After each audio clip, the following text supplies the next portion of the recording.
ಬೈಲಹೊಂಗಲ ಮಾಜಿ ಶಾಸಕ ಜಗದೀಶ್ ಮೆಟಗುಡ್ಡಗೆ ಜೆಡಿಎಸ್ ಗಾಳ ಹಾಕ್ತಾ ಇದೆ. ಜಗದೀಶ್ ಮೆಟಗುಡ್ಡಗೆ ಎಚ್ಡಿಕೆಯಿಂದ ಫೋನ್ ಕಾಲ್ ಹೋಗಿದೆ ಅನ್ನುವಂತ ಮಾತುಗಳು ಇದೀಗ ಕೇಳಿ ಬರ್ತಾ ಇದೆ. ಬಿಜೆಪಿಯ ಟಿಕೆಟ್ ಸಿಗದೇ ಇರುವಂತಹ ಕಾರಣಕ್ಕಾಗಿ ಜಗದೀಶ್ ಮೆಟಗುಡ್ಡ ಅಸಮಾಧಾನಗೊಂಡಿದ್ದಾರೆ. ಹೀಗೆ ಅಸಮಾಧಾನಗೊಂಡಿರುವಂತಹ ಬೈಲಹೊಂಗಲದ ನಾಯಕನಿಗೆ ಗಾಳ ಹಾಕೋದಕ್ಕೆ ಜೆಡಿಎಸ್ ಮುಂದಾಗ್ತಾ ಇದೆ. ಜೆಡಿಎಸ್ನ ರಾಜ್ಯಾಧ್ಯಕ್ಷ ಎಚ್ಡಿಕೆಯಿಂದ ಫೋನ್ ಕರೆಯನ್ನ ಮಾಡಿ ಈಗಾಗಲೇ ಜಗದೀಶ್ ಮೆಟಗುಡ್ಡ ಅವರ ಜೊತೆಗೆ ಮಾತನಾಡಲಾಗಿದೆ ಅನ್ನುವಂತ ಮಾಹಿತಿ ಸದ್ಯ ಲಭ್ಯವಾಗ್ತಾ ಇದೆ. ಪಕ್ಷ ಸೇರುವಂತೆಯೂ ಕೂಡ ಜಗದೀಶ್ ಮೆಟಗುಡ್ಡಗೆ ಕುಮಾರಸ್ವಾಮಿ ಆಹ್ವಾನವನ್ನ ಕೊಟ್ಟಿದ್ದಾರೆ. ಇಲ್ಲಿ ಬಿಜೆಪಿಯ ಟಿಕೆಟ್ ಸಿಗದೆ ಇರುವಂತಹ ಕಾರಣಕ್ಕಾಗಿ ಜಗದೀಶ್ ಮೆಟಗುಡ್ಡ ಅಸಮಾಧಾನಗೊಂಡಿದ್ರು. ಅವರ ಬೆಂಬಲಿಗರು ಸೇರಿದಂತೆ ಅನೇಕರು ಪ್ರತಿಭಟನೆಯನ್ನ ಕೂಡ ಮಾಡಿದ್ರು. ಇದೀಗ ಅತೃಪ್ತಗೊಂಡಿರುವಂತಹ ಬಿಜೆಪಿಯ ನಾಯಕ ಜಗದೀಶ್ ಮೆಟಗುಡ್ಡ ಅವರನ್ನ ಸೆಳೆಯೋದಕ್ಕೆ ಜೆಡಿಎಸ್ ರಣತಂತ್ರ ರೂಪಿಸಿದೆ. ಸ್ವತಃ ರಾಜ್ಯಾಧ್ಯಕ್ಷ ಎಚ್.ಡಿ. ಕುಮಾರಸ್ವಾಮಿ ಅವರೇ ದೂರವಾಣಿ ಕರೆಯನ್ನ ಮಾಡಿ ಜಗದೀಶ್ ಮೆಟಗುಡ್ಡ ಅವರಿಗೆ ಪಕ್ಷವನ್ನ ಸೂಚನೆಯನ್ನು ಕೂಡ ಕೊಟ್ಟಿದ್ದಾರೆ. ಹೀಗಾಗಿ ತೀವ್ರ ಕುತೂಹಲಕ್ಕೆ ಕಾರಣವಾಗಿದೆ. ಜಗದೀಶ್ ಮೆಟಗುಡ್ಡ ಅವರ ನಡೆ ನಿನ್ನೆ ಬಿಎಸ್ವೈ ವಿರುದ್ಧ ಪ್ರತಿಭಟನೆಯನ್ನ ನಡೆಸಿದ್ರು ಮೆಟಗುಡ್ಡ ಅವರ ಬೆಂಬಲಿಗರು. ಇವತ್ತು ಕುಮಾರಸ್ವಾಮಿ ಅವರೇ ಖುದ್ದಾಗಿ ಅವರಿಗೆ ಆಹ್ವಾನವನ್ನ ನೀಡ್ತಾ ಇದ್ದಾರೆ. ಇದೀಗ ಅವರ ಆಹ್ವಾನದ ಬಗ್ಗೆ ಬಿಜೆಪಿ ನಡೆಸಿಕೊಂಡಿರುವಂತಹ ರೀತಿಯ ಬಗ್ಗೆ ಅಂತಿಮವಾದಂತಹ ನಿಲುವನ್ನ ತೆಗೆದುಕೊಳ್ಳುವಂತಹ ಸಾಧ್ಯತೆ ಇದೆ ಎನ್ನುವಂತಹ ಮಾತುಗಳು ಕೂಡ ಕೇಳಿ ಬರ್ತಾ ಇವೆ. ಬೈಲಹೊಂಗಲದಲ್ಲಿ ಜಗದೀಶ್ ಮೆಟಗುಡ್ಡ ಈ ಬಾರಿ ಜೆಡಿಎಸ್ನ ಅಭ್ಯರ್ಥಿಯಾಗಿ ಕಣಕ್ಕಿಳಿತಾರಾ ಅನ್ನುವಂಥ ಮಾತುಗಳು ಕೂಡ ಬೈಲಹೊಂಗಲ ಕ್ಷೇತ್ರದಲ್ಲಿ ಸಾಕಷ್ಟು ಕಡೆ ರಣರಣಿಸ್ತಾ ಇದೆ.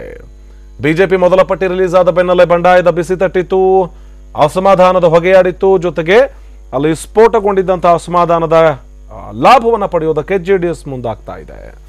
ಈ ಬಗ್ಗೆ ಮಾಹಿತಿಯನ್ನು ಕೊಡೋದಕ್ಕೆ ನಮ್ಮ ಪ್ರತಿನಿಧಿ ಸಹದೇವ್ ದೂರವಾಣಿ ಸಂಪರ್ಕದಲ್ಲಿ ಜಾಯ್ನ್ ಆಗಿದ್ದಾರೆ. ಸಹದೇವ್, ಇತ್ತ ಬೈಲಹೊಂಗಲದಲ್ಲಿ ರೆಬೆಲ್ ಆಗಿರುವಂತಹ ಜಗದೀಶ್ ಮೆಟಗುಡ್ಡ ಅವರಿಗೆ ಗಾಳ ಹಾಕೋದಕ್ಕೆ ಜೆಡಿಎಸ್ ಮುಂದಾಗ್ತಾ ಇದೆ.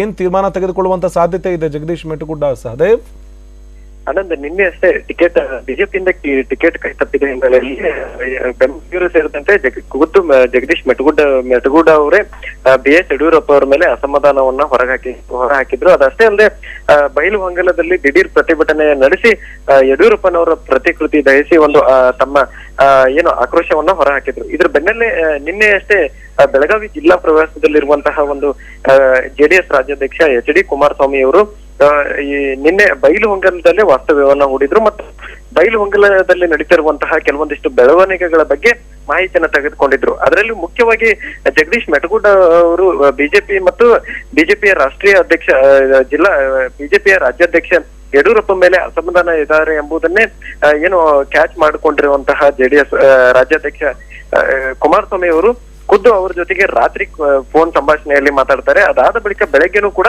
ಅವರೊಂದಿಗೆ ಮಾತಾಡ್ತಾರೆ. ಪಕ್ಷಕ್ಕೆ ಬರಲು ಆಹ್ವಾನ ಕೂಡ ನೀಡ್ತಾರೆ. ಇದಕ್ಕೆ ಸಂಬಂಧಪಟ್ಟಂತೆ ಹುಬ್ಬಳ್ಳಿಗೆ ಬಂದು ಭೇಟಿಯಾಗುವಂತೆ ಕೂಡ ಫೋನ್ ನಲ್ಲಿ ಹೇಳಿದ್ದಾರೆ ಅನ್ನೋ ಒಂದು ಮಾಹಿತಿ ಕೂಡ ನಮಗೆ ಸಿಗ್ತಾ ಇರುವಂತದ್ದು. ಅದಷ್ಟೇ ಅಲ್ಲದೆ ಈ ಕುರಿತು ಜಗದೀಶ್ ಮೆಟಗುಡ್ಡ ಅವರು ಕೂಡ ಎಲ್ಲೋ ಒಂದು ಕಡೆ ಅಷ್ಟೊಂದು ಪ್ರತಿಕ್ರಿಯೆ ತೋರಿಸಿಲ್ಲ ಅನ್ನೋ ಒಂದು ಮಾಹಿತಿ ಸದ್ಯ ಇರುವಂತದ್ದು. ಒಟ್ಟಾರೆ ಈಗ ಬಂಡಾಯ ಅಭ್ಯರ್ಥಿಯಾಗಿ ಕಣಕ್ಕಿಳಿಬೇಕೆಂಬ ಯೋಚನೆ ಮಾಡ್ತಾ ಇರುವಂತಹ ಜಗದೀಶ್ ಮೆಟಗುಡ್ಡ ಅವರು ಜೆಡಿಎಸ್ ನಿಂದ ಒಂದು ಏನಾದ್ರೂ ಟಿಕೆಟ್ ಸಿಕ್ಕಿದ್ದೆ ಆದ್ರೆ ಅಥವಾ ಅವ್ರು ಏನಾದ್ರು ಮನಸ್ಸು ಬದಲಿಸಿದ್ದೆ ಆದ್ರೆ ಜೆಡಿಎಸ್ ಅಭ್ಯರ್ಥಿಯಾಗಿ ಬೈಲಹೊಂಗಲದಲ್ಲಿ ಕಣಕ್ಕಿಳಿಬಹುದು ಎಲ್ಲ ಚಾನ್ಸಸ್ ಇದ್ರೆ. ಇನ್ನೊಂದು ಕಡೆ ಇವತ್ತು ಸಂಜೆ ಏನಾದ್ರು ಕುಮಾರಸ್ವಾಮಿ ಅವ್ರನ್ನ ಭೇಟಿ ಆಗದೆ ಇದ್ರೆ ಅವರು ಬಂಡಾಯ ಅಭ್ಯರ್ಥಿಯಾಗಿ ಪಕ್ಷೇತರ ಅಭ್ಯರ್ಥಿಯಾಗಿ ಕಣಕ್ಕಿಳಿಯುವಂತಹ ಎಲ್ಲಾ ಸಾಧ್ಯತೆಗಳು ಇರುವಂತದ್ದು.